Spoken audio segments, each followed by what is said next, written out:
ఒకవైపేమో ప్రవీణ్ కుమార్ మా పాలమూరు బిడ్డ మరి మంచోడు నా మిత్రుడు అని చెప్తున్నారు. మరోవైపు బీఆర్ఎస్ వైపు పోతే ఆయన ప్రజలకు సమాధానం చెప్పాలంటున్నారు.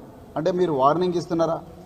లేకపోతే మీరు గేట్లు తెరిస్తే మరి చాలామంది పెరికి పందలు, చాలామంది అసమర్థులు, చాలామంది స్వార్థపరులు, సో వాళ్ళందరూ కూడా ఆ గేట్ల గొర్రెల మంది ఎలాగ వస్తున్నారు. ఆ గొర్రెల మందిలో ప్రవీణ్ కుమార్ ఒకడు కాలేదు.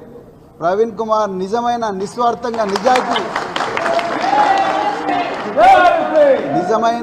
నిజమైన నికార్సైన నిజాయితీ కోసం పనిచేసే నాయకుడు కాబట్టి ఆ గొర్రెల మందిలో ఒకడు కాలేదని బాధపడుతూ మరి అక్కసుతో ఈ మాట అంటున్నారా రేవంత్ రెడ్డి గారు?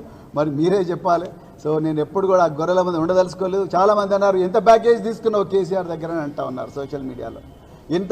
ఎంత ప్యాకేజ్ తీసుకొని పోతున్నాను మిత్రులారా. నేను మళ్ళీ చెప్తున్నా, ప్యాకేజీ తీసుకుంటానైతే నేను అధికార పార్టీ దగ్గర రేవంత్ రెడ్డి దగ్గర ఆయన గీసిన గేట్ల దగ్గర కూర్చొని మరి ఆ సీట్లలో కూర్చునేటోని ప్యాకేజీల కోసం వచ్చినోని కాదు.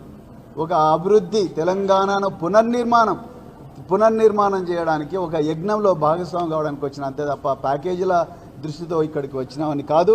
అట్లని నాకు ఆస్తులన్నీ వచ్చినాయి, ఆ దొంగ ఆస్తులన్నీ మరి రక్షించుకుందామని చెప్పి భయంతో నేను పోయిన పిరికి పందను కాదు, స్వార్థపరుణ్ణి కాదు. నేను అన్నీ వదులుకొని, ఉద్యోగాన్ని వదులుకొని నేను రాజకీయ రంగంలోకి వచ్చిన. నేను పోలీసు ఉద్యోగులు నాకు పక్కకు పెట్టి కేసీఆర్ గారు ఇచ్చిన ఆపర్చునిటీతో నేను 10 సంవత్సరాలు గురుకుల పాఠశాల సెక్రటరీగా పనిచేసి 10 లక్షల మంది విద్యార్థులను ప్రయోజకులుగా చేసిన. నాకు పైసలు అవసరం లేదు, అలా ప్రజాసేవనే ముఖ్యం అని చెప్పి ఇక్కడికి వచ్చిన.